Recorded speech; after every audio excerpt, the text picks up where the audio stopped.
नारायण नारायण। आज हम पढ़ रहे हैं मानस मुक्तावली बालकांड की संक्षिप्त टीका भाग 1 तात्विक विवेचना बाय युग तुलसी पद्म भूषण परम पूज्य डॉक्टर श्री राम किंकर जी महाराज।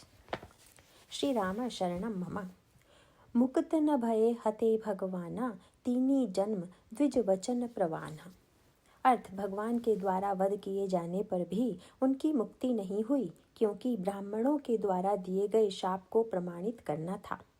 वैकुंठ लोक के द्वारपाल जय और विजय सर्वथा भगवान के तद्रूप प्रतीत होते थे, किंतु उनके अंतःकरण में कहीं कुंठा का उदय हो गया।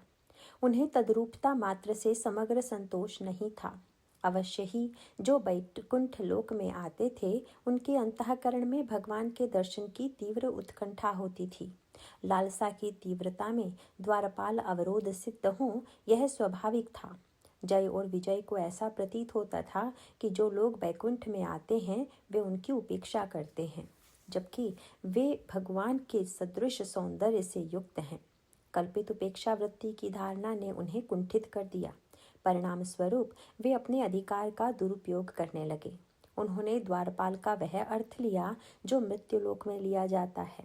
मृत्युलोक में द्वारपाल सुरक्षा का साधन है। उसका कार्य अनधिकारी को भीतर जाने से रोकना है, किंतु वैकुंठ लोक में कोई ऐसी समस्या नहीं है। वहाँ तो अनअधिकारी पहुँच ही नहीं सकता, इसीलिए वहाँ द्वारपाल का कार्य आगंतुकों का स्वागत मात्र था। किंतु जय विजय की कुंठा ने इसे भिन्न रूप दे दिया। एक दिन विष्णुप्रिया लक्ष्मी को भी उन्होंने रोकने की चेष्टा की। यह उनके अंतर्मन के मात्सर्य का ही परिचायक था। उन्हें लगा होगा कि अन्यों के द्वारा तो उनकी उपेक्षा कभी कभी होती है, किंतु लक्ष्मी तो उन पर कभी दृष्टि भी नहीं डालती।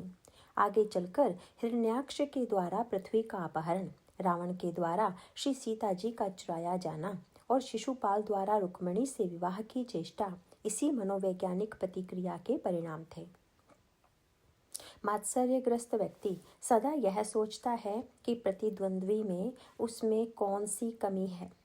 द्वारपालों के अंतर्मन में भी यही प्रश्न उन्हें विक्षुब्ध बनाए रहता था कि नारायण की तुलना में उन्हें हीन क्यों माना जाता है।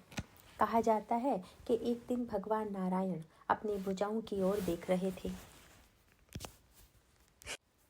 कुंठाग्रस्त द्वारपालों ने इस क्रिया में गर्व की झलक देखी। उन्हें लगा कि नारायण को अपनी भुजाओं का गर्व है। स्वभावतः उन्हें लगा कि अभी इन भुजाओं के बल को तोला जाए, तभी इन्हें ज्ञात होगा कि वे अकेले बलशाली नहीं हैं। देवी लक्ष्मी और भगवान नारायण इन कुंठाओं को देखकर भी मौन रहे, परंतु इन कुंठाओं की प्रतिक्रिया विस्फोटक बन गई। भगवान के दर्शनार्थ सनक, सनंदन, सनातन और सनत कुमार नाम के 4 महापुरुष एक साथ पधारे। ये चारों ब्रह्मा के मानस पुत्र हैं। ब्रह्मानंद में निरंतर निमग्न रहने वाले इन महापुरुषों को देखकर ऐसा प्रतीत होता था कि जैसे वेद ही मूर्तिमान हो गए हों। ब्रह्मानंद सदा लय लीना, देखत बालक बहुकालीना, रूप धरे जनुचार्य उबेदा, समदर्शी मुनि विगत विभेदा। दर्शन की उत्कंठा से प्रेरित इन महापुरुषों के प्रति भी द्वारपालों ने अपना व्यवहार दोहराया। क्षुब्ध होकर इन संतों ने उन्हें 3 जन्मों तक असुर होने का शाप दे दिया। जय विजय की इस कथा में न केवल उनकी व्यक्तिगत गाथा है, अपितु जीव के ब्रह्म से पृथक होने की गाथा का भी संकेत प्राप्त होता है। उपनिषदों की भाषा में जीव ईश्वर का नित्य सखा है, किंतु साम्य का सही अर्थ न समझ पाने के कारण ही जीवहीनता की ग्रंथि से प्रेरित होकर अभिमान का प्रदर्शन करता है और तब अपने निर्विकार स्थिति से च्युत होकर अनेक जन्म ग्रहण करता है। 2 के बाद तृतीय जन्म बहुत्व का ही प्रतीक है। अपने ही विकारों के द्वारा बद्ध यह जीवन अंत में भगवत कृपा से मुक्त होता है, किंतु इस मुक्ति की प्रक्रिया क्या है? जय और विजय के 3 जन्मों की गाथा में इस प्रक्रिया का परिचय प्राप्त होता है। जय और विजय सर्वप्रथम हिरण्यकशिपु और हिरण्याक्ष के रूप में जन्म लेते हैं। हिरण्याक्ष लोभ का ही घनीभूत रूप जान पड़ता है।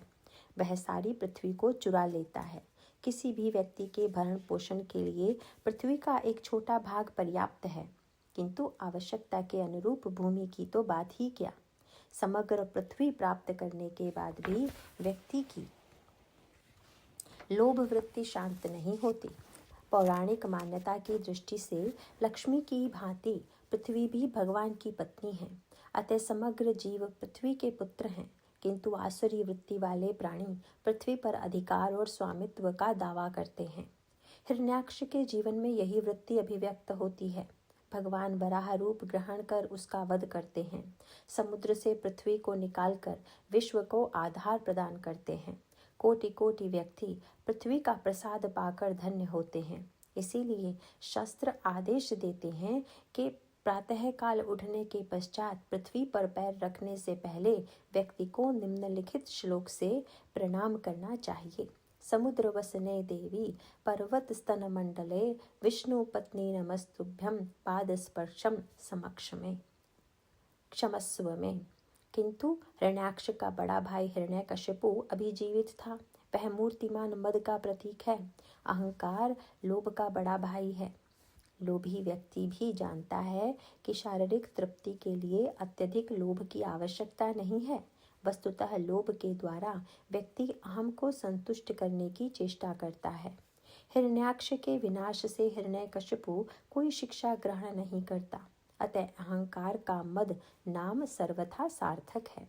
जैसे शराब पीकर व्यक्ति वास्तविकता को सर्वथा भुला देता है, इसी प्रकार अहंकार ग्रस्त व्यक्ति पुराने इतिहास से कोई पाठ ग्रहण नहीं करता। हिरण्यकशिपु हिरण्याक्ष से भी आगे निकल जाता है। वह केवल भगवान की वस्तु को चुराने अथवा अपहृत करने का प्रयास ही नहीं करता, अपितु उन्हें भगवान को मिटाने का भी संकल्प कर लेता है। उसके अहंकार को उस समय बड़ा तीव्र आघात लगता है जब उसे यह ज्ञात होता है कि उसका पुत्र भी भगवान नारायण का भक्त हो चुका है। क्योंकि वह अपनी तपस्या साधना के द्वारा समस्त सिद्धियां प्राप्त करने में सफल हुआ था, वह तो स्वयं को ही भगवान मानकर यज्ञ में आहुति भी ग्रहण कर लेता था। श्रीमद् भागवत में उसकी महिमा और ऐश्वर्य का बड़ा ही विलक्षण वर्णन प्राप्त होता है। उसमें लिखा है, युधिष्ठिर वह उत्कट गंध वाली मदिरा पीकर मतवाला रहा करता था। उसकी आंखें लाल और चढ़ी हुई रहती।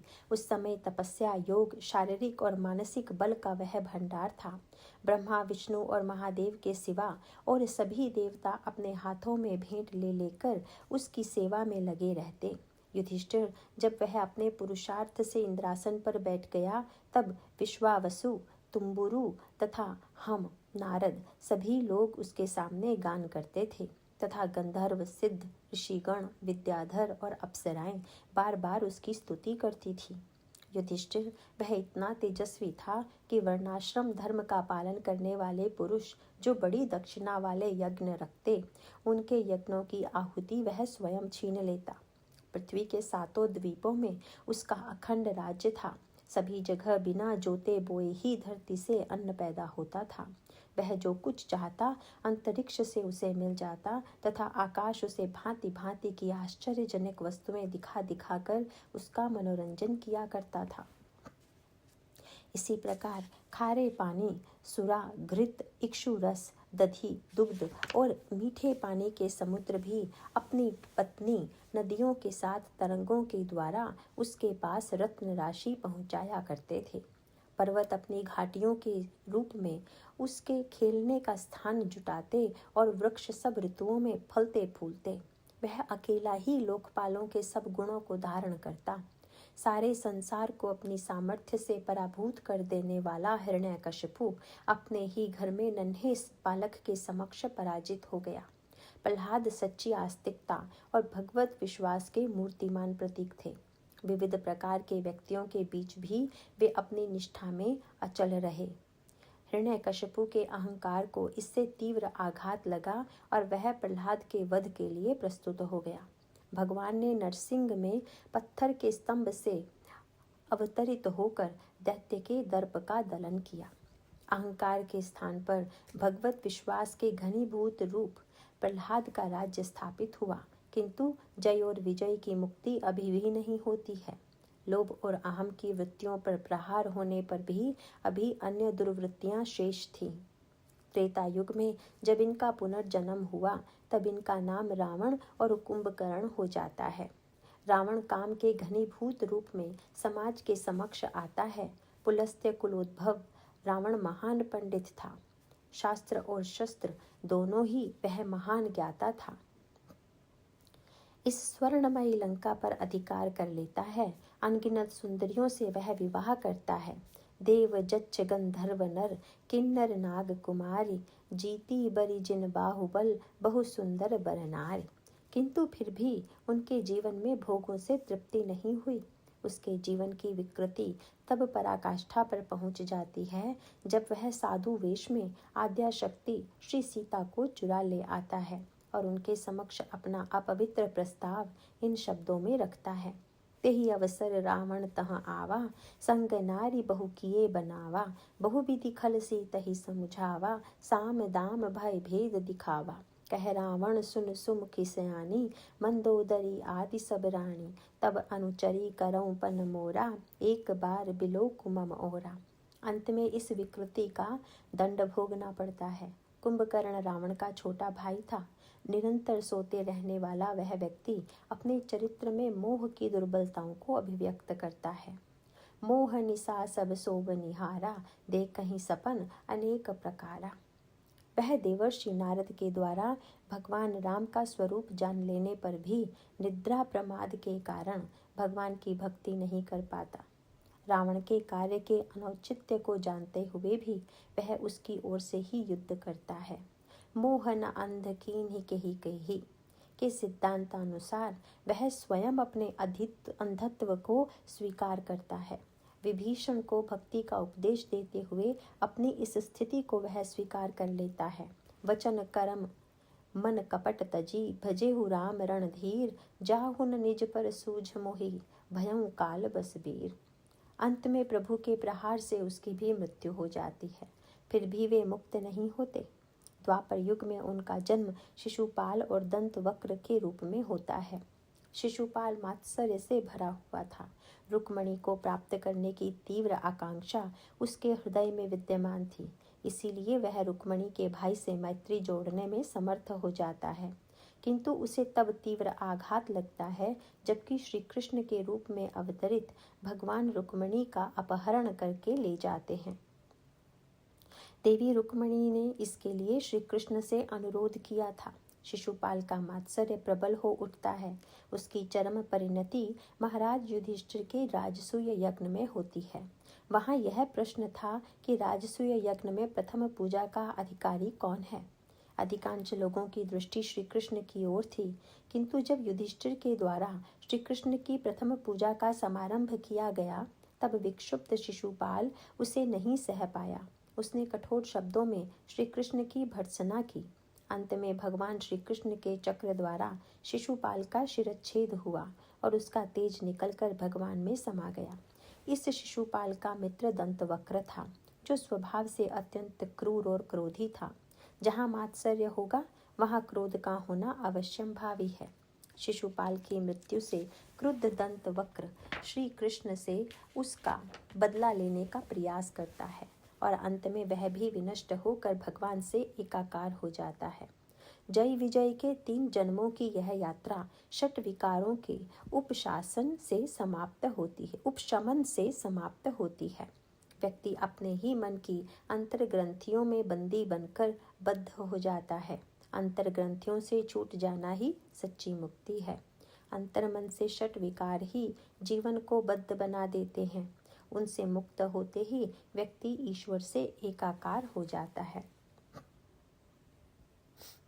छल करी टार्यु तासु व्रत प्रभु सुर कारज कीन जब ते ही जानेउ मरम तब श्राप कोप कर दीन। अर्थ, सती वृंदा का व्रत भगवान विष्णु ने छलपूर्वक नष्ट कर दिया। जब उसने इस रहस्य को जाना तब क्रुद्ध होकर शाप दे दिया। पतिव्रता वृंदा जालंधर की पत्नी थी। जालंधर एक अत्याचारी शक्तिशाली दैत्य था जिसने समस्त विश्व पर अधिकार कर लिया था और उसके पश्चात वह अत्याचारी दुराचार करने लगा। उसके नष्ट करने के लिए देवताओं ने अनगिनत प्रयास किए पर वे सफल नहीं हुए। भगवान शंकर से अनुरोध करने पर उन्होंने भी उसके विरुद्ध युद्ध किया, किंतु उसकी मृत्यु नहीं हो रही थी। वस्तुतः इसके पीछे वृंदा की पातिव्रत निष्ठा थी। पातिव्रत या पति निष्ठा का तात्पर्य क्या है? व्रत और निष्ठा, ये दोनों ही शब्द बड़ा महत्वपूर्ण अर्थ रखते हैं। व्रत का तात्पर्य है दृढ़ निश्चय। जब भी कोई व्यक्ति किसी विशिष्ट प्रकार का नियम स्वीकार करता है, तब उसे हम व्रत के रूप में स्मरण करते हैं। निष्ठा का तात्पर्य है दृढ़ विश्वास। किसी भी परिस्थिति में परिवर्तित न हो सकने वाला निश्चय ही निष्ठा है। और इस प्रकार व्रत और निष्ठा एक दूसरे के समीपी ही नहीं, अपितु दोनों का समन्वय ही किसी निश्चय को पूर्णता प्रदान करता है। पत्नी के अंतःकरण में पति के प्रति राग होना स्वाभाविक ही है। जब तक वह राग व्यवहारिक संबंधों पर आधारित है, तब तक उसे हम केवल काम मूलक संबंध ही कह सकते हैं।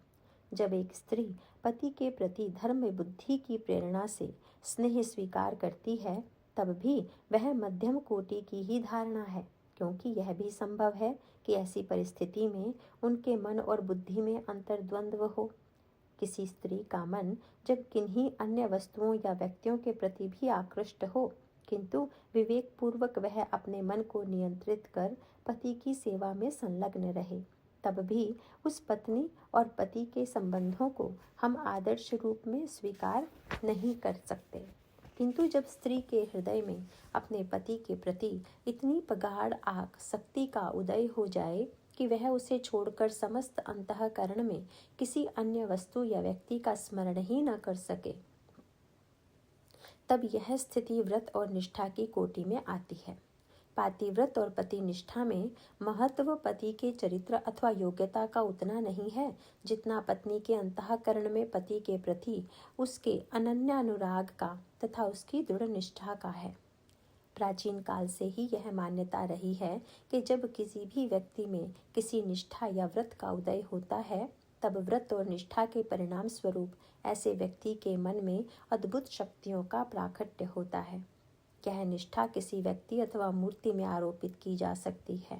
इसे हम यूँ कह सकते हैं कि व्यक्ति के मन में अद्भुत शक्तियाँ हैं, किंतु मन की यह क्षमता विविध प्रकार के संकल्पों और विकल्पों के कारण खंडित होती रहती है।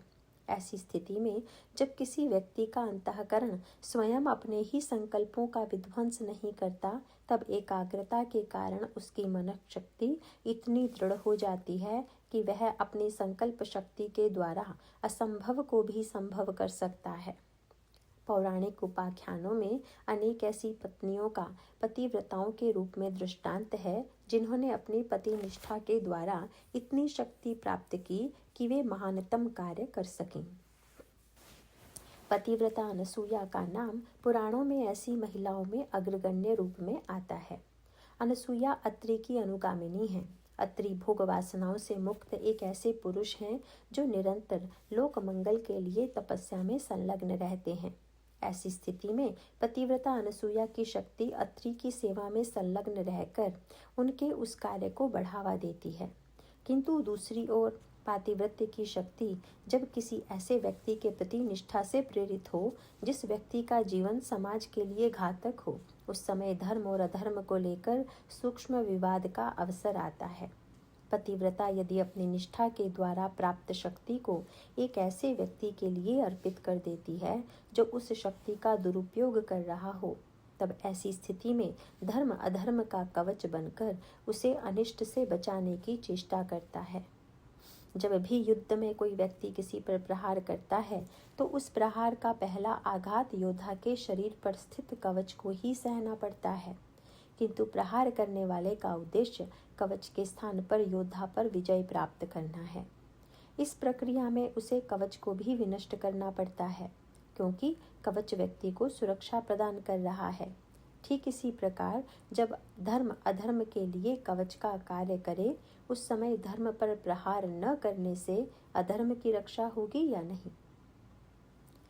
विजय कवच की मानी जाती है या धारण करने वाले व्यक्ति की। विजय तो व्यक्ति की होती है, अतः अधर्म जब धर्म का कवच धारण करता है और यदि सामने वाला व्यक्ति धर्म पर प्रहार करने से इसलिए हिचकिचाता है कि यह शास्त्र अथवा परंपरा के प्रतिकूल होगा, तब वस्तुतः इस द्विविधा का लाभ अधर्म को ही प्राप्त होता है और अधर्म विजयी होता है। ऐसा धर्म जो अधर्म की विजय में सहायक हो, जो धर्म को ही नष्ट करने में सहायता दे, क्या उसे धर्म के रूप में स्वीकार किया जाना चाहिए? यही वह प्रश्न है जिसे इतिहास अनेक रूपों में दोहराता रहा है।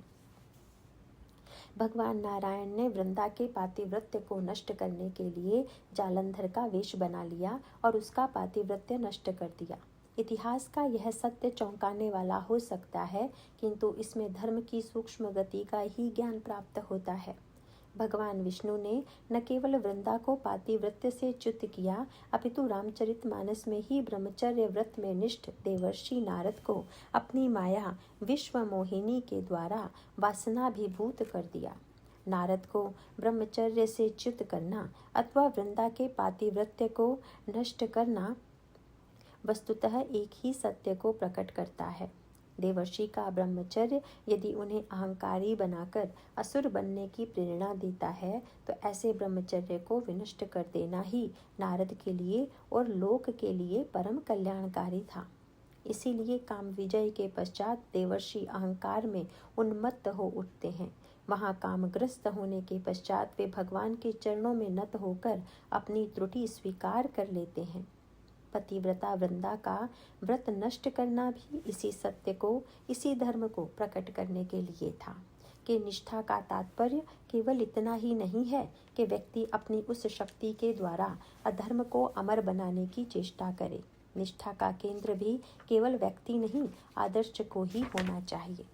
जब तक इन दोनों का समन्वय नहीं होगा, तब तक ऐसा धर्म किसी व्यक्ति के अहम को, उसके गौरव को प्रतिष्ठापित तो कर सकता है, किंतु उस व्यक्ति का यह धर्म लोक मंगल के लिए घातक सिद्ध होता है। निष्ठा का वास्तविक तात्पर्य सर्वव्यापक ब्रह्म को एक केंद्र से अभिव्यक्त करना है।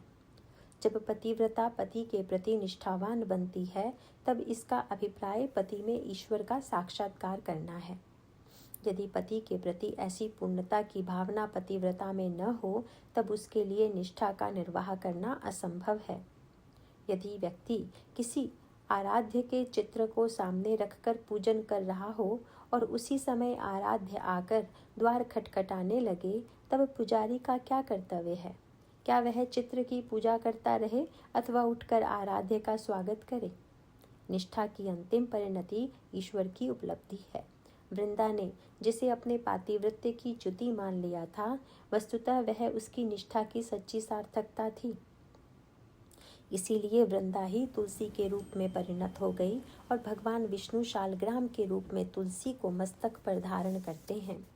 एक और विष्णु ने तुलसी को मस्तक पर धारण कर जहाँ पतिव्रता को अतुलनीय गौरव प्रदान किया, वहीं तुलसी के रूप में अपनी संगिनी बनाकर वृंदा को भी इस सत्य का साक्षात्कार कराया कि निष्ठा का चरम साध्य ईश्वर ही है। निष्ठा केवल साधन है, साध्य नहीं। जालंधर के उपाख्यान में धर्म और अधर्म के इन्हीं सूक्ष्म तत्वों पर प्रकाश डाला गया है। वृंदा के व्रत अपहरण का परिणाम होता है जालंधर का विनाश। जालंधर की मृत्यु का तात्पर्य था अनगिनत स्त्रियों को उनके पतियों में निष्ठा का संरक्षण। जालंधर ने स्वयं भगवान शिव की प्रिया पार्वती की पत्नी के रूप में पाना चाहा था, और इसका तात्पर्य यही तो था कि एक पतिव्रता की निष्ठा शक्ति के द्वारा वह व्यक्ति अनगिनत नारियों के पातिव्रत्य को विनष्ट करने पर तुला हुआ था। ऐसी स्थिति में उस पातिव्रत्य को नष्ट करके भगवान ने लोक में धर्म की रक्षा के लिए एक व्यक्ति की निष्ठा को मिटा देना आवश्यक समझा।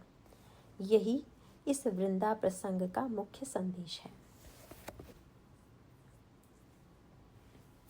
बोले बिहंसी महेश तब, ज्ञानी मूढ़ न कोई, जेहि जस रघुपति करहि जब, सो तस तेहि छन होई।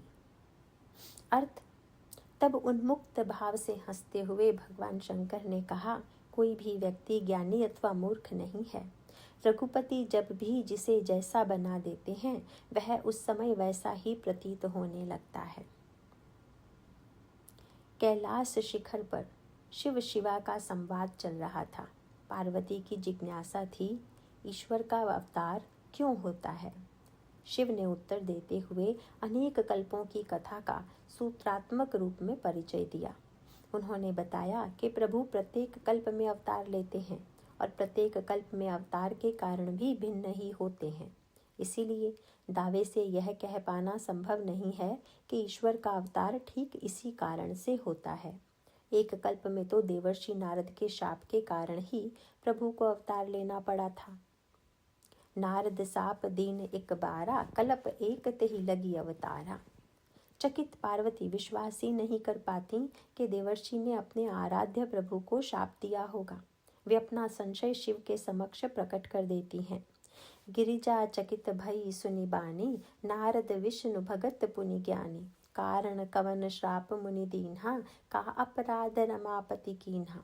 यह प्रसंग मोहि कहु पुरारी, मुनि मन मोह आचरज भारी। पार्वती का अंतःकरण नारद के प्रति श्रद्धाभिभूत था। प्रश्न में निहित व्याकुलता को लक्ष्य में रखकर ही भगवान शिव खुलकर हंस पड़े थे। उन्होंने उन घटनाओं और परिस्थितियों का उल्लेख किया जिनमें देवर्षि ने क्षीरशायी भगवान नारायण को शाप दिया था। किंतु सर्वप्रथम शिव ने पार्वती को आश्वस्त करते हुए वह सिद्धांत प्रस्तुत किया जिसका वर्णन शीर्षस्थ पंक्ति में किया गया है। बड़ा ही विलक्षण है वह सिद्धांत जिसमें ज्ञानी और मूर्ख के भेद को ही अस्वीकार कर दिया गया है। यह मान्यता इस संदर्भ में और भी आश्चर्यजनक जान पड़ती है कि इसका प्रतिपादन उन भगवान शिव के द्वारा किया जाए जिन्होंने सर्वप्रथम देवर्षि नारद को सावधान करने की चेष्टा की थी। काम विजय के पश्चात देवर्षि अभिमान भरे अंतःकरण से महेश के पास गए। शिव को यह आशा थी कि वे उन्हें रामकथा का रसास्वादन कराएंगे, किंतु नारद ने उन्हें अपनी काम विजय की गाथा को ही सुनाने में उत्साह का प्रदर्शन किया। शिव ने देवर्षि के प्रति कल्याण की कामना से प्रेरित होकर उन्हें समझाने की चेष्टा की, किंतु देवर्षि ने उनके उपदेश की सर्वथा उपेक्षा कर दी। ऐसी स्थिति में पार्वती के द्वारा किए जाने वाले प्रश्न के उत्तर में वे यह कह सकते थे कि मेरे उपदेश और चेतावनी को ध्यान में न रखने का ही यह दुष्परिणाम था, किंतु वे तो सारे घटनाक्रम को एक भिन्न दार्शनिक पृष्ठभूमि में प्रस्तुत करते हैं, जहाँ कोई व्यक्ति ज्ञानी और मूढ़ नहीं है, जहाँ सब कुछ ईश्वर की इच्छा से ही संपन्न होता है। साधारणतया यह एक बड़ा विरोधाभासी सा प्रतीत होता है कि एक ओर तो ज्ञानी और मूढ़ में कोई भेद ही स्वीकार नहीं करते और दूसरी ओर वे देवर्षि के अभिमान को दूर करने का प्रयास करते हैं, किंतु यही जीवन दर्शन साधक को संतुलन प्रदान कर सकता है। प्रत्येक दुर्गुण भिन्न मार्ग से जीवन में प्रविष्ट होता है। मानस के अरण्य कांड में काम, क्रोध और लोभ के जीवन में प्रवेश की पद्धति का उल्लेख किया गया है। लोभ इच्छा के माध्यम से जीवन में प्रविष्ट होता है। काम नारी के आश्रय से मन पर अधिकार कर लेता है। क्रोध कठोर वाणी का माध्यम लेकर व्यक्ति को असंतुलित बना देता है। लोभ के इच्छा दंभ बल, काम के केवल नारी, क्रोध के परुष वचन बल, मुनिवर कहई विचारी। इन दुर्गुणों के मार्ग को अवरुद्ध करके ही व्यक्ति उन्हें जीवन में प्रविष्ट होने से रोक सकता है, किंतु अहंकार ही एक ऐसा दुर्गुण है जिसके जीवन में प्रविष्ट होने के अनगिनत मार्ग हैं। इसीलिए जीवन में अहंकार का प्रवेश रोक पाना संभव नहीं तो कठिन अवश्य है। देवर्षि ने काम, क्रोध और लोभ के मार्ग को अवरुद्ध करने में सफलता प्राप्त कर ली, किंतु वे अहंकार को जीवन में प्रविष्ट होने से नहीं रोक पाए। भगवान शंकर ने देवर्षि के अंतःकरण में प्रविष्ट अहंकार को निकालने की चेष्टा की, किंतु वे उस समस्या से परिचित थे जो प्रत्येक योग्य चिकित्सक के सामने आती है। जब चिकित्सक के समक्ष कोई ऐसा रोगी आता है जिसका रोग संसर्गजन्य हो, तब उसे न केवल रोगी की चिकित्सा करनी पड़ती है, अपितु यह भी ध्यान रखना पड़ता है कि रोग के कीटाणु स्वयं उसमें चिकित्सक में ही प्रविष्ट न हो जाएं। देवर्षि जिस अभिमान से ग्रस्त थे वह उनके अंतःकरण से निकलकर शिव के हृदय में प्रविष्ट हो सकता था। यदि वे यह मान लेते कि नारद अहंकारग्रस्त हैं किंतु उनमें अहम का अभाव है, अथवा यदि वे पार्वती से यह कहते कि मेरे उपदेशों को न मानने का ही दुष्परिणाम था, तो यह भी अहंकार का ही भिन्न रूप होता। किंतु शिव ने अहंकार का मार्ग अवरुद्ध करने में सफलता पाई। नाट्य मंच पर अभिनय करते हुए अभिनेता परस्पर विरोधी रूप में प्रस्तुत होते हैं। उनमें एक संत और विद्वान का अभिनय करता है तो दूसरा दुष्ट अथवा मूर्ख का। अपनी भूमिका के अनुकूल वे दर्शकों की सहानुभूति, श्रद्धा, द्वेष अथवा उपहास के पात्र बनते हैं। नाटक के दर्शक की दृष्टि तो रंगमंच पर ही होती है, किंतु पर्दे के पीछे का सत्य कुछ भिन्न ही है। वहाँ तो न कोई चोर है न कोई संत, वहाँ तो सबके सब अभिनेता मात्र हैं, जिनका कार्य सूत्रधार की इच्छा के अनुकूल रंगमंच पर अभिनय प्रस्तुत कर देना है। भगवान शिव इसी नाट्य दर्शन का प्रतिपादन पार्वती के समक्ष करते हैं। उनकी दृष्टि में यह विश्व रंगमंच है और इसका सूत्रधार ईश्वर है। जीव अभिनेता के रूप में नाट्य मंच पर अपना अभिनय प्रस्तुत करता है। यह आवश्यक नहीं है कि अभिनेता हर क्षण एक जैसी भूमिका में प्रस्तुत किया जाए। देवर्षि की भूमिकाएं बहुरंगी हैं। ज्ञानी, भक्त, तत्वज्ञ और मुनि के रूप में वे बार बार विश्व रंगमंच पर आते रहे। लोग श्रद्धाभिभूत होकर उनके चरणों में नमन करते थे, किंतु सूत्रधार ने जब एक बार भिन्न रूप में उन्हें रंगमंच पर प्रस्तुत किया तो विशेष प्रकार की भूमिका में देखने के अभ्यस्त दर्शक चकित हो उठे। आज यह सब क्या हो रहा है? किंतु यवनिका के पीछे सूत्रधार पर जिनकी दृष्टि है उनके लिए इसमें कोई आश्चर्य नहीं था। यह तो कौतुकी प्रभु की एक क्रीड़ा थी, जिसमें अभिनेताओं की भूमिकाएं परिवर्तित होती रहती हैं। किंतु इस पंक्ति का उद्देश्य ज्ञानी और मूढ़ को समान श्रेणी में ला देना नहीं है, और न ही इसका तात्पर्य यह है कि व्यक्ति इस पंक्ति के आधार पर निज की दुर्बलताओं को भगवान के माथे पर मढ़कर स्वयं को निर्दोष सिद्ध करे। देवर्षि नारद के क्रियाकलाप में शिव का दृष्टिकोण उपर्युक्त पंक्तियों में प्राप्त होता है, किंतु इसे स्वयं नारद ने भिन्न रूप में देखा। स्वयंवर सभा से निराश नारद क्रुद्ध होकर भगवान को शाप देने के लिए चल पड़े। मार्ग में ही प्रभु उनके समक्ष प्रकट हो गए। क्रुद्ध नारद ने न केवल दुर्वचनों का प्रयोग किया, अपितु प्रभु को अनेक शाप भी दे डाले। उदार भगवान उन शापों को सहर्ष स्वीकार कर लेते हैं। श्राप शीस धरि हर्षिहिया प्रभु बहु विनति कीन, निज माया कई प्रबलता करषि कृपा निधि लीन्हि। माया मुक्त होते ही नारद व्याकुल हो उठे। प्रभु के चरणों में गिरकर क्षमा याचना करने लगे। प्रभु, मैंने आपके प्रति अनेक दुर्वचनों का प्रयोग किया है। इस पाप का प्रायश्चित क्या होगा? मैंने आपको जो शाप दिया है यह झूठा हो जाए। जब हरि माया दूरी निवारी, नहीं तह रमन राजकुमारी। तब मुनि अति सभीत हरि चरना, गहे पाहि प्रणतारति हरना। मृषा हो मम श्राप कृपाला, मम इच्छा कह दीन दयाला। मैं दुर्वचन कहे बहु तेरे, कह मुनि पाप मिटहि किमि मेरे। देवर्षि को नाट्य दर्शन का ज्ञान था। वे यह भी कह सकते थे कि मैंने जो कुछ किया है उसमें आप ही प्रेरक हैं। प्रभु देवर्षि की ग्लानि को दूर करने के लिए मम इच्छा कह दीन दयाला जैसी शब्दावली का प्रयोग करते हैं, किंतु नारद इसे स्वीकार नहीं करते हैं। उन्होंने स्वयं को अपराधी के रूप में देखा। रुद्रगणों ने इसे नारद के पतन के रूप में देखा।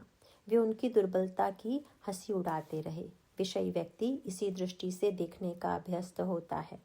अपनी दुर्बलताओं को न देखकर दूसरों की दुर्बलता पर व्यंग करता है और रुद्रगणों की ही भांति स्वयं को आसुरी योनि का अधिकारी बना लेता है।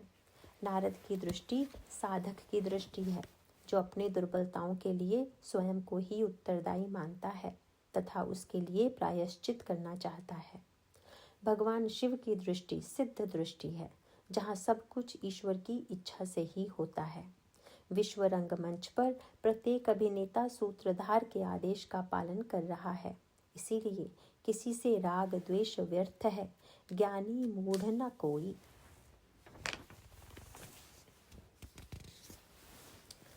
करुणा निधि मन दीख बिचारी, उर अंकुरव गर्भ तरु भारी। बेगी सो मैं डारी हूँ उखारी, पन हमार सेवक हितकारी। अर्थ, करुणानिधि भगवान ने मन में विचार कर देखा कि नारद के हृदय में गर्व का विशाल वृक्ष अंकुरित हो गया है। मैं उसे शीघ्र ही उखाड़ फेंकूंगा, क्योंकि सेवकों का हित करने की मैं प्रतिज्ञा ले चुका हूँ। काम विजय से गर्वित नारद क्षीर सागर में भगवान विष्णु के निकट जाते हैं। सुहृद शिव के द्वारा दी गई चेतावनी की उपेक्षा करते हुए वे नारद के समक्ष अपने काम विजय की कथा का वर्णन करते हैं। काम चरित नारद सब भाखे, यद्यपि प्रथम बरज शिव राखे। विष्णु ने व्यंगात्मक भाषा में नारद की प्रशंसा की। आप तो ब्रह्मचर्य व्रत में स्थित हैं, आपकी बुद्धि स्थिर है। क्या कामदेव आपको कभी पीड़ित कर सकता है?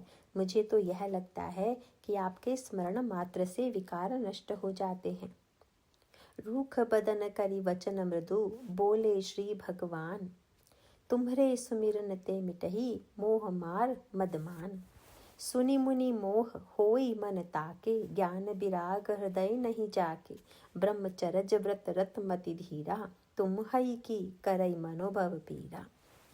देवर्षि प्रशंसा से संतुष्ट हुए, किंतु शाब्दिक विनम्रता का प्रदर्शन करते हुए देवर्षि ने प्रभु की कृपा को ही इसका श्रेय दिया। नारद कहो सहित अभिमाना, कृपा तुम्हारी सकल भगवाना। शाब्दिक विनम्रता की आड़ में छिपे हुए अहंकार को प्रभु ने तत्काल पहचान लिया और तब उन्होंने इस अहंकार को विनष्ट करने का संकल्प कर लिया। मानस में गर्व के लिए अनेक प्रतीक चुने गए हैं, किंतु इस प्रसंग में गर्व की तुलना विशाल वृक्ष से की गई है। इस प्रतीक को दो भिन्न रूपों में देखा जा सकता है। कुछ वृक्ष ऐसे होते हैं जो अत्यंत पवित्र माने जाते हैं, जिन्हें अत्यंत सम्मान की दृष्टि से देखा जा सकता है, किंतु कभी कभी वे ही वृक्ष समस्या भी बन जाते हैं। इस प्रकार के वृक्षों में वट और पीपल मुख्य हैं। हिंदू जाति इन दोनों की पूजा करती है, किंतु इनके बीज कभी कभी मकान की नींव और दीवार में भी अंकुरित हो जाते हैं। ऐसी स्थिति में श्रद्धालु व्यक्ति के समक्ष बड़ी कठिन समस्या उपस्थित हो जाती है। क्या जिन वृक्षों की वह पूजा करता है उनको विनष्ट करना उसके लिए उचित है? धर्म भीरु अनेक व्यक्ति इस संकोच के कारण उन्हें नहीं उखाड़ पाते और परिणाम स्वरूप अच्छे भवन भी नष्ट हो जाते हैं। धर्म के सच्चे स्वरूप को न जान पाने के कारण ही ऐसी किंग कर्तव्य विमूढ़ता उत्पन्न होती है। देवर्षि के प्रसंग में यह समस्या उनके अंतःकरण को लेकर उत्पन्न होती है। काम विजय, ब्रह्मचर्य आदि भी ऐसे ही सद्गुण हैं जिन्हें सारे समाज में समादर की दृष्टि से देखा जाता है। पूजनीय वृक्षों की भांति ऐसे सद्गुण संपन्न व्यक्ति का पूजन करना व्यक्ति और समाज का कर्तव्य है। देवर्षि नारद की स्थिति भी उस समय ठीक इसी प्रकार की थी। काम जैसे दुर्दमनीय शत्रु पर विजय उनकी एक ऐसी महान सफलता थी जिसकी सराहना स्वयं शत्रु भी देवसभा में करता है। मुनि सुशीलता आपनी करनी, सुरपति सभा जाई सब बरनी। सुनी सबके मन अचरज आवा, मुनि ही प्रशंसी हर ही सिर नावा। काम की सराहना के द्वारा वर्धित यह वृक्ष बाहर ही रहना चाहिए था, किंतु नारद ने इस प्रशंसा को यथार्थ मानकर उसे हृदय में भी अंकुरित होने का अवसर दिया। काम विजय के पश्चात वे जब भगवान शंकर के यहाँ गए तब शिव यह सोचकर पुलकित हो उठे कि आज संत तरु के नीचे राम कथा रूपी विश्राम की उपलब्धि होगी, किंतु वहाँ तो राम कथा का स्थान काम कथा ने ले लिया था। नारद की दशा उस समय उस मूढ़ गृहपति की भांति हो गई जो बड़े गर्व से घर की दीवार में अंकुरित पीपल को दिखलाकर प्रशंसा पाना चाह रहा हो। परम हितैषी महादेव ने उन्हें शिष्ट भाषा में चेतावनी दे दी। बार बार बिनबऊ मुनि तो ही, जिमि यह कथा सुनावहु मोहि। तिमि जनि हर ही सुनावहु कबहु, चलेउ प्रसंग दुरायहु तबहु। किंतु देवर्षि की दशा उस धर्म विमूढ़ गृहपति की भांति हो गई, जिसे मित्र के द्वारा वृक्ष उखाड़ने की सम्मति प्राप्त होने पर ऐसा प्रतीत हो कि मित्र उसे पाप की दिशा में प्रेरित करना चाहता है। उन्होंने सोचा कि शंकर यह कहकर कि विष्णु भगवान को यह कथा न सुनाना, मुझे कपट की दिशा में प्रेरित करने का प्रयास कर रहे हैं। इसीलिए वे बड़े अभिमान से भगवान के समक्ष गर्व से वृक्ष का प्रदर्शन करते हैं। प्रभु ने यह निर्णय कर लिया कि यदि इस वृक्ष के उखाड़ने का कार्य देवर्षि ने स्वयं नहीं किया तो इस कार्य को पूर्ण करने का भार मैं स्वयं लूंगा, भले ही इसके बदले में मुझे कष्ट ही क्यों न उठाना पड़े। गर्व तरु भारी एक दूसरे रूप में भी ग्रहण किया जा सकता है। गर्व तरु की तुलना ताड़ के वृक्ष से की जा सकती है। वह वृक्ष जो लंबाई में संभवतः सभी वृक्षों से लंबा प्रतीत होता है और जिसकी छाया में किसी पथिक को विश्राम प्राप्त नहीं होता, वरन यदि उस वृक्ष का आश्रय लेकर कोई पथिक बैठे तो उसे यह भय हो सकता है कि इसके कठोर फल का तीव्र आघात कहीं मेरे सिर को ही घायल ना कर दे। इस वृक्ष से जो रस टपकता है वह ताड़ी के रूप में परिवर्तित होकर सुरा बन जाता है, जिसे पीकर व्यक्ति उन्मत्त हो जाता है। गर्व भी दो ही परिणामों की सृष्टि करता है, या तो वह दूसरों को आघात पहुंचाता है या उन्मत्त बनाता है। ऐसी स्थिति में गर्व तरु को विनष्ट कर देना ही औचित्य का मार्ग था। देवर्षि के अंतःकरण में अंकुरित इस गर्व को प्रभु अपनी वाणी के द्वारा भी विनष्ट कर सकते थे, किंतु वृक्ष को ऊपर से काटने में यह भय बना ही रहता है कि मूल के माध्यम से वह पुनः अंकुरित न हो जाए। भविष्य की आशंका के निवारण का सर्वोत्कृष्ट उपाय यही है कि उसे जड़ से उखाड़ फेंका जाए। यदि भगवान ने देवर्षि नारद से यह कहा होता कि नारद, तुम्हें काम विजय पर गर्व नहीं करना चाहिए, तो संभव है उपदेश से प्रभावित होकर वे अपनी भूल स्वीकार कर लेते, निरहंकारी जैसे प्रतीत होने लगते। किंतु अंतर मन में यह धारणा तो बनी ही रहती कि मैं काम विजेता तो हूँ ही, भगवान के आदेश से मैंने गर्व का भी परित्याग कर दिया है। और तब यह निरहंकारिता का अहंकार और भी घातक बन बैठता। नारद के जीवन में भी ऐसी ही परिस्थिति न आ जाए, इसके लिए भगवान नारायण को एक विशेष प्रकार की योजना बनानी पड़ी।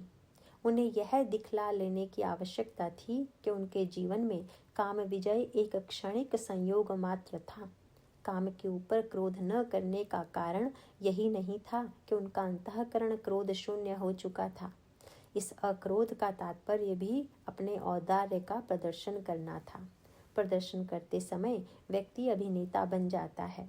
रंगमंच पर संतत्व का प्रदर्शन करना कठिन नहीं है, किंतु जीवन में उसे उतार पाना किसी बिरले व्यक्ति के लिए ही संभव है। अभिनेता को दर्शक अभिनय का प्रमाण पत्र देता है, चरित्र का नहीं। देवर्षि की देवताओं के द्वारा की गई प्रशंसा भी इसी कोटि की थी। अभिनय द्वारा उत्पन्न इस भ्रांति का निवारण करने के लिए प्रभु ने विश्व मोहिनी प्रसंग की सृष्टि की। उस प्रसंग में देवर्षि न केवल काम के समक्ष अपितु प्रत्येक दुर्गुण के समक्ष पराजित होते हैं। इसका उद्देश्य दूरगामी था। केवल काम के समक्ष पराजित होने पर यह भ्रांति बनी रह सकती थी कि यद्यपि एक अवगुण के समक्ष मैं पराजित हो गया, किंतु अन्य अवगुण मेरे जीवन में नहीं है। ऐसी स्थिति में उनके अहंकार का समूलोच्छेदन न होता। इसीलिए षड विकारों में से प्रत्येक के समक्ष पराजय का अनुभव करा देना परम आवश्यक माना गया। इस प्रक्रिया में नारद को अत्यंत कष्ट हुआ। यद्यपि यह प्रहार देवर्षि के ऊपर न होकर उनके अहम पर था, किंतु जीव स्वयं को अहम से इतना एकाकार कर लेता है कि उसकी पराजय में वह स्वयं को ही पराजित मान बैठता है। सत्य तो यह है कि अहंकार की पराजय में ही जीव की सच्ची विजय है। जीव की स्थिति तो उस पराजित व्यक्ति की भांति हो गई है जो कारागार में रहते रहते परतंत्रता का अभ्यस्त हो जाए। वस्तुतः जीव को ही जीवन का संचालक होना चाहिए। अहम यदि सच्चे सेवक की भांति जीव की आज्ञा का पालन करे तो उसके द्वारा अनेक सत्कर्म हो सकते हैं, किंतु अहंकार षड्यंत्रकारी सेवक की भांति जीव को सत्ताच्युत कर स्वयं उस सिंहासन पर आसीन हो जाता है। अहंकार की पराजय से जीव पुनः अपने सिंहासन पर आरूढ़ हो जाता है और तब भगवत प्रेरणा से प्रकाश से वह धन्य हो उठता है। विषय करण सुर जीव समेता, सकल एक ते एक सचेता। सब कर परम प्रकाशक जोई, राम अनादि अवधपति सोई। गर्व तरु को विनष्ट करने की योजना प्रारंभ हो जाती है। विश्व मोहिनी का सौंदर्य देखकर ही यदि नारद मुग्ध हो गए होते तो यह केवल काम विकार मात्र माना जाता, किंतु काम से भी अधिक लोभ ने उन्हें विश्व मोहिनी की ओर आकृष्ट किया। विश्व मोहिनी की हस्तरेखा देखते ही वे लोभग्रस्त हो गए, क्योंकि उस हस्तरेखा के अध्ययन से उन्हें यह ज्ञात हुआ कि इस कन्या से विवाह करने वाला अमर हो जाएगा, उसे युद्ध क्षेत्र में कोई परास्त नहीं कर सकेगा, समस्त जड़ चेतन उस व्यक्ति की सेवा करेंगे। जो एहि बरई अमर सो होई, समर भूमि तेहि जीत न कोई। से वही सकल चराचर ताही, बरई सील निधि कन्या जाही। भगवान शंकर के द्वारा चले हो प्रसंग दुराय हूँ तब हूँ का अनुरोध किए जाने पर देवर्षि ने उसमें कपट की गंध का अनुभव किया था। उस दुराव को उन्होंने धर्म के विरुद्ध माना था, किंतु आज स्वयं वे कपट करने में संकोच का अनुभव नहीं करते। शीलनिधि राजा को हस्तरेखा का समग्र फल वे नहीं बताते हैं, क्योंकि उन्हें आशंका थी कि फल जानने के पश्चात राजा शीलनिधि अपनी कन्या किसी अन्य व्यक्ति को दे देंगे। लक्षण सब विचारी उर राखे, कछुक बनाई भूप सन भाके। सुता सुलक्षण कही नृप पाही, नारद चले सोच मन माही। जिन भगवान विष्णु के पास देवर्षि बड़े गर्व से अपने काम विजय का समाचार सुनाने गए थे, उन्हीं के समक्ष अपनी वासना पूर्ति के लिए व्यग्र होकर सौंदर्य की याचना करने के लिए जाते हैं। ब्रह्मचर्य व्रत की प्रशंसा से गर्वित नारद दीनता भरे स्वर में प्रभु से उनके ही रूप की याचना करते हैं। बहुविधि विनय कीन्ह तेहि काला, प्रगटेउ प्रभु कौतुकी कृपाला।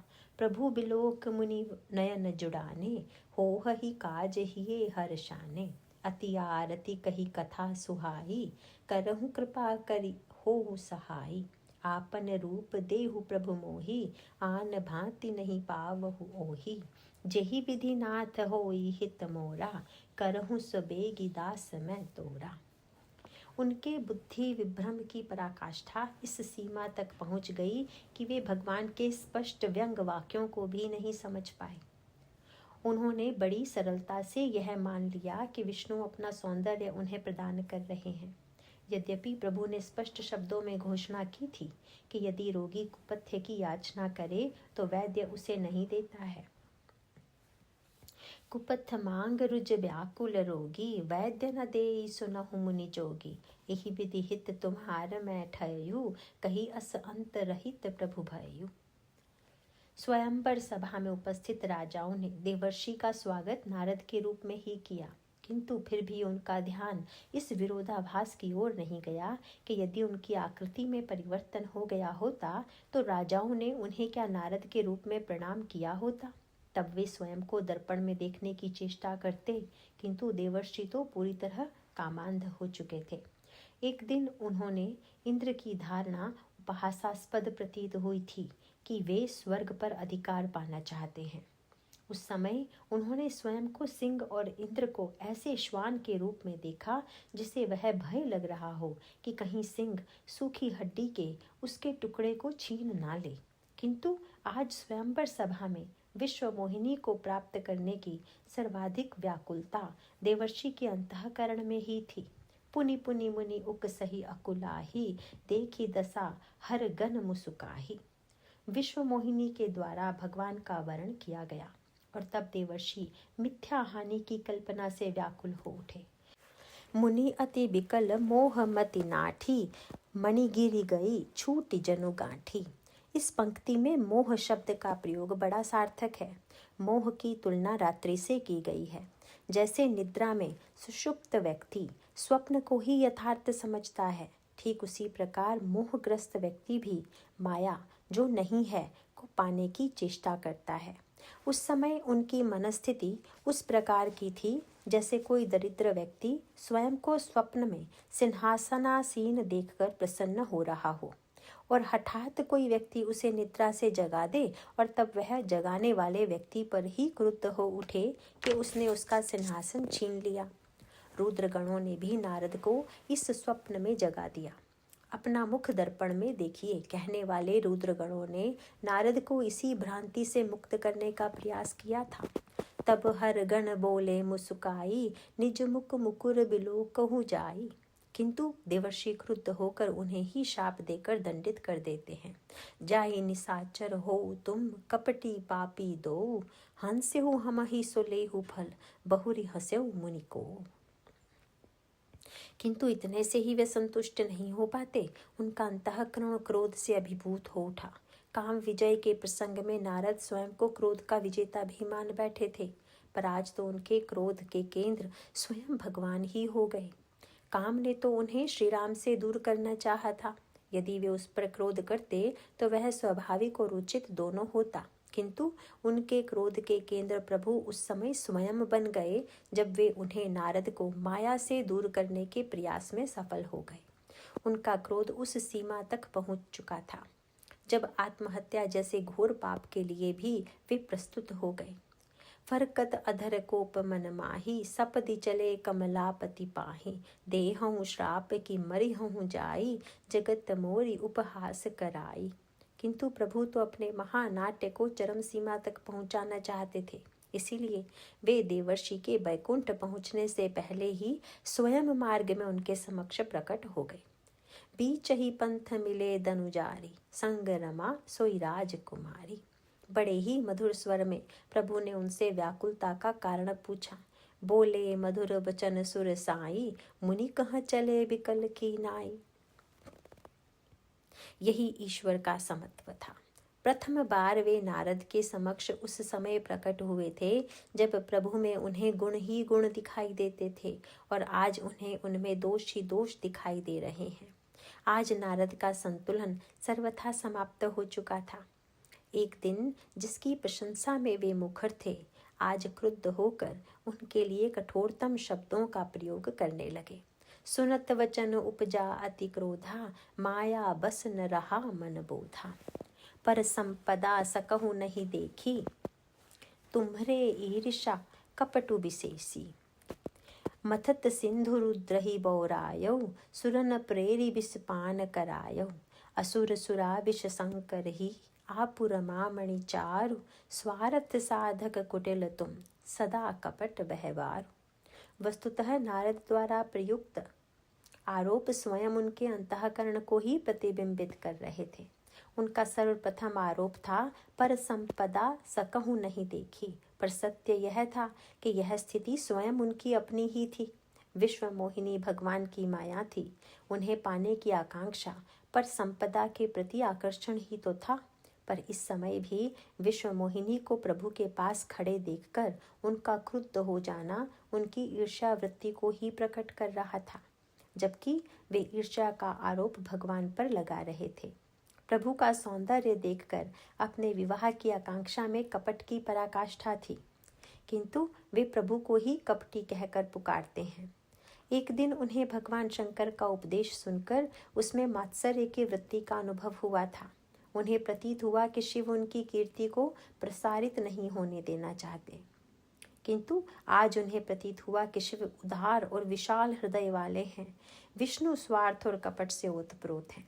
यद्यपि सत्य यह था कि समुद्र मंथन ही कथा में शिव के दृष्टिकोण पर उन्होंने ध्यान दिया होता तो उन्हें प्रभु पर आरोप लगाने का साहस ही ना होता।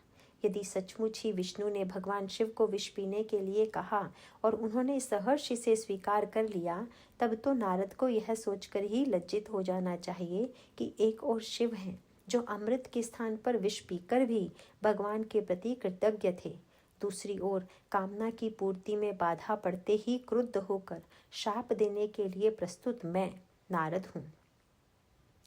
नारद निंदा मात्र से ही संतुष्ट नहीं हो पाए, उन्होंने प्रभु को अनेक शाप दिए।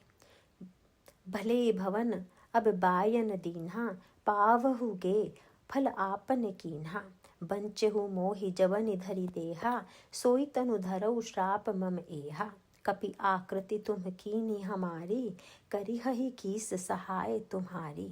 मम अपकार कीन तुम भारी, नारी विरह तुम होव दुखारी। इस तरह जब नारद के अंतर्मन का आक्रोश पूरी तरह प्रकट हो चुका, तब प्रभु ने वास्तविकता को प्रकट कर दिया। वहाँ न विश्व मोहिनी थी न लक्ष्मी, जब हरि माया दूरी निवारी, नहीं तह रमा न राजकुमारी। नारद ने उसी क्षण अपनी दुर्बलताओं को पहचान लिया। वे षड विकारों के द्वारा पराजित हो चुके थे। काम जप तप कछु न होई तेहि काला, हे विधि मिलई कवन विधि बाला।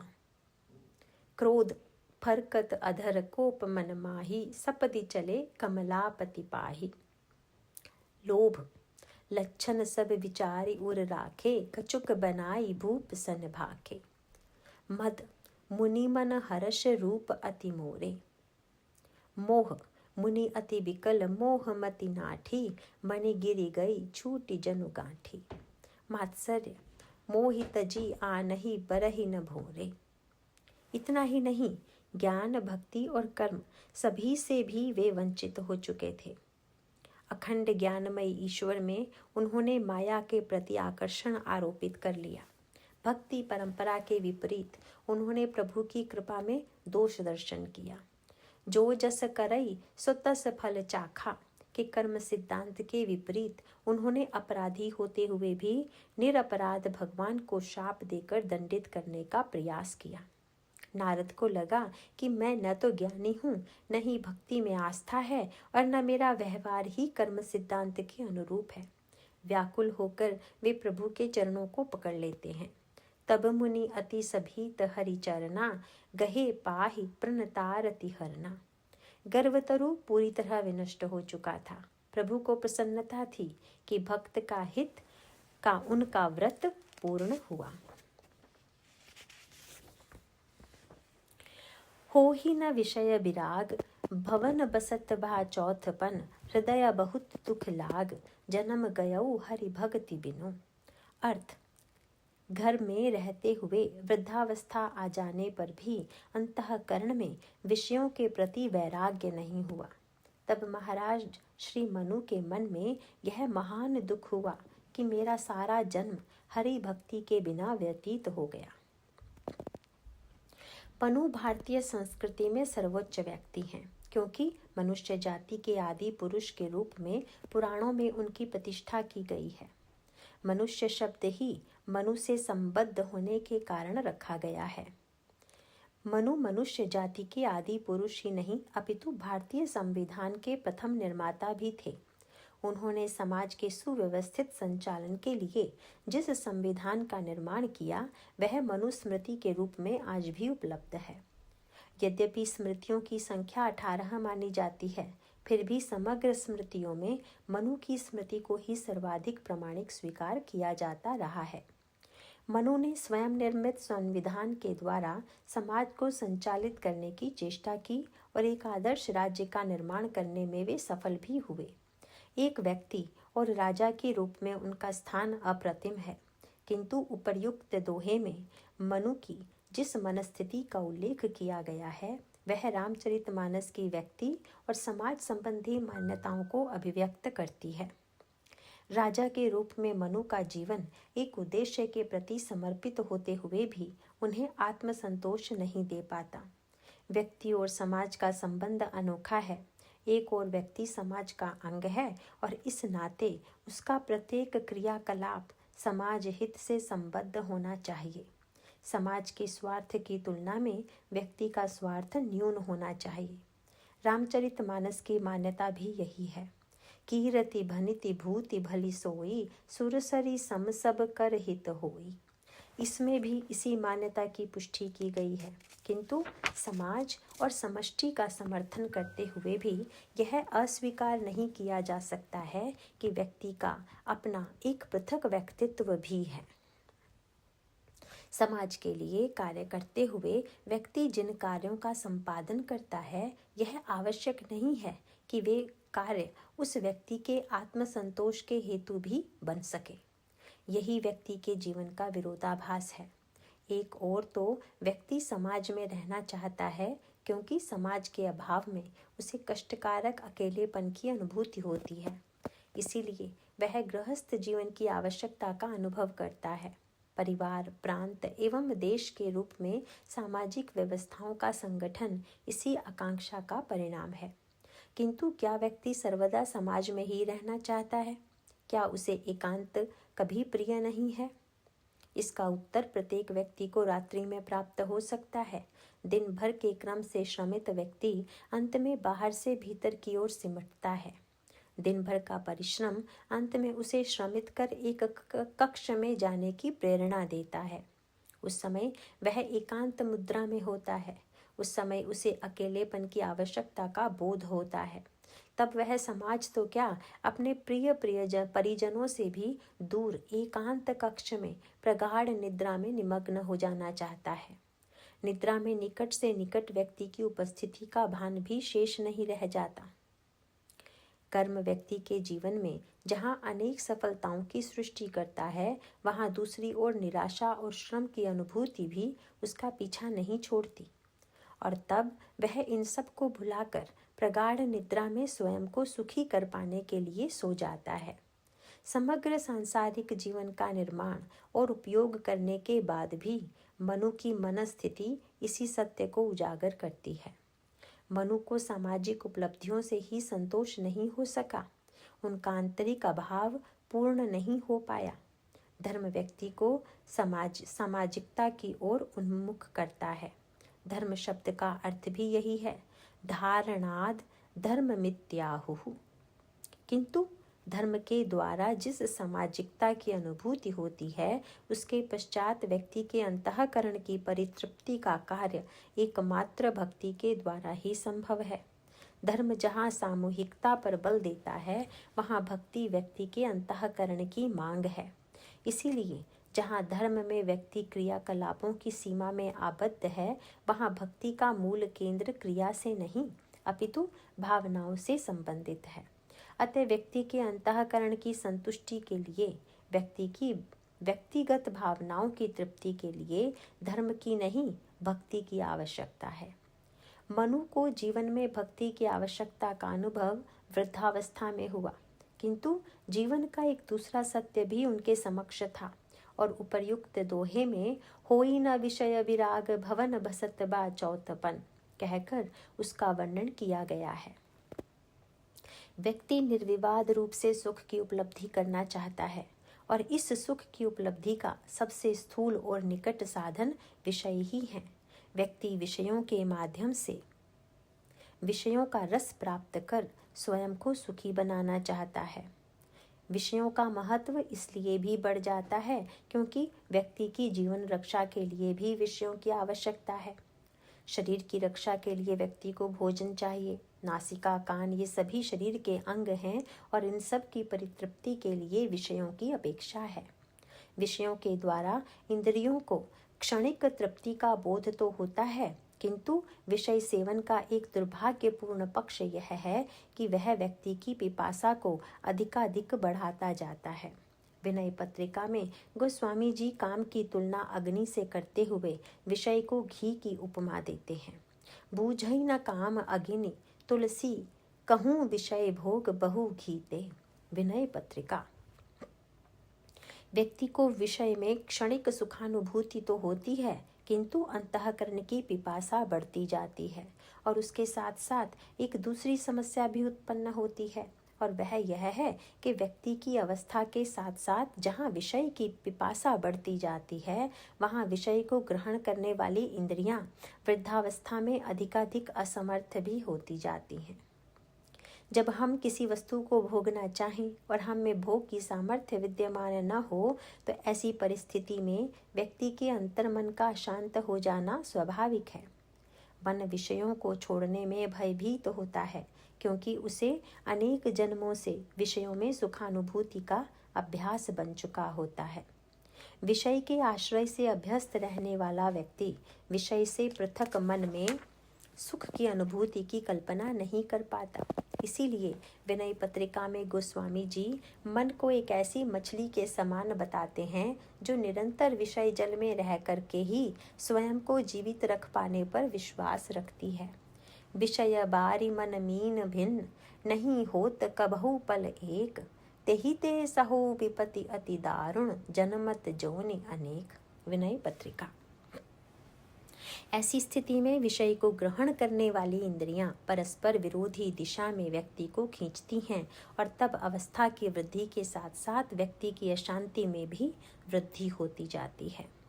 मनु ऐसा अनुभव करते हैं कि उनका मन भी विषयों का अभ्यस्त हो चुका है और वह यह कल्पना भी नहीं कर पाता कि विषय के अभाव में हम कैसे जीवित रह सकते हैं।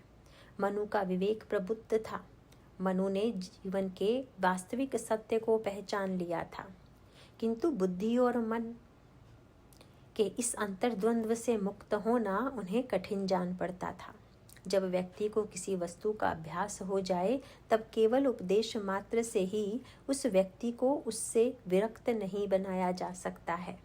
इसके लिए यह आवश्यक है कि उन विषयों को व्यक्ति से दूर करने का प्रयास किया जाए जो समीप रहकर उसके अंतःकरण में आकर्षण उत्पन्न करते हैं।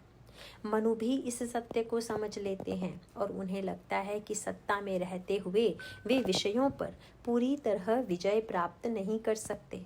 विषयों पर विजय प्राप्त करने के लिए यह आवश्यक है कि राजस जीवन के स्थान पर तपस्या का जीवन स्वीकार किया जाए और तब वे अपनी उस ग्लानि को केवल ग्लानि के ही रूप में रहने नहीं देते। हम में से अनगिनत ऐसे व्यक्ति हैं जिनके अंतःकरण में अपनी दुर्बलताओं के प्रति असंतोष होता है, किंतु वे उस असंतोष से मुक्त होने के लिए किसी साहसपूर्ण पग को उठाने में जिस सामर्थ्य की, जिस आत्मविश्वास की अपेक्षा है, उसका स्वयं में अभाव पाते हैं। ऐसी परिस्थिति में वे अपने जीवन को पीड़ा और अंतर्द्वंद से संतुष्ट रखने के लिए बाध्य हो जाते हैं। किंतु मनु में यह साहस था कि वे इस सत्य का अनुभव कर सकें और उसका अनुभव ही नहीं, उसे क्रियान्वित करने के लिए वे आत्मविश्वास बटोर सके। आत्मग्लानि के बाद उन्होंने अपने अंतःकरण के आत्मविश्वास को समेटा और तब वे जीवन की चरम सार्थकता ईश्वर को प्राप्त करने के लिए वन की ओर चल पड़ते हैं। दूसरी ओर कुंभकर्ण रावण की आलोचना करता है, उसे शठ कहकर अपमानित करता है, भक्ति का उपदेश देता है। इतना ही नहीं, यह भाषण देते देते ध्यान मुद्रा में बैठ जाता है। सुनी दस कंधर वचन तब कुंभकर्ण बिलखान, जगदम्बा हरि आनी अब सठ चाहत कल्याण। भल न कीन्ह तहि निसिचर नाहा, अब मोहि आई जगा यही काहा। अजहु तात त्यागी अभिमाना, बजहु राम हो हहि कल्याण। हे दस शीस मनुज रघुनायक, जाके हनुमान से पायक। अहह बंधु तय कीन्हि खोटाई, प्रथम ही मोहि न सुनाय ही आई। कीन्हे हूँ प्रभु विरोध तेहि देवक, शिव बिरंचि सुर जाके सेवक। नारद मुनि मोहि ज्ञान जो कहा, कहते हूँ तो ही समय निर्बहा। अब भरी अंक भेंट मोहि भाई, लोचन सुफल करऊँ मैं जाई। श्याम गात सशरीरु लोचन, देखऊँ जाई तापत्रय मोचन। राम रूप गुण सुमिरत, मगन भयउ छन एक। रावण मांग्यों कोटि घट, मद अरु महिषी अनेक। किंतु रावण इन बातों का न तो कोई उत्तर देता है, न प्रभावित ही होता है। उसे क्रोध भी नहीं आता। उसकी तुलना में विभीषण के द्वारा दिया गया उपदेश सौम्य था, किंतु रावण ने पाद प्रहार कर उन्हें सभा से बाहर निकाल दिया। कुंभकर्ण के उपदेश की एक ही प्रतिक्रिया होती है। कुंभकर्ण को ध्यान मुद्रा में बैठा देखकर वह सुरा और मांस लाने का आदेश देता है। इसका कारण यही था कि रावण को यह भली प्रकार ज्ञात था कि कुंभकर्ण वाणी से चाहे जो भी कहे, क्षण भर के भावावेश में आंसू बहा ले, पर वह अपनी दुर्बलताओं को नहीं छोड़ सकता। हुआ भी यही। नेत्र खुलते ही अपने सामने महिष मदिरा का दर्शन हुआ। कुंभकर्ण तत्काल पुराने जीवन में लौट आता है। महिष खाई करी मदिरा पाना, गर्जा बज्रा घात समाना। मनु जैसे व्यक्ति बिरले होते हैं जो सत्य की उपलब्धि के लिए पुराने जीवन को क्षण भर में छोड़ सके। नारायण नारायण। बाकी का नेक्स्ट पार्ट में।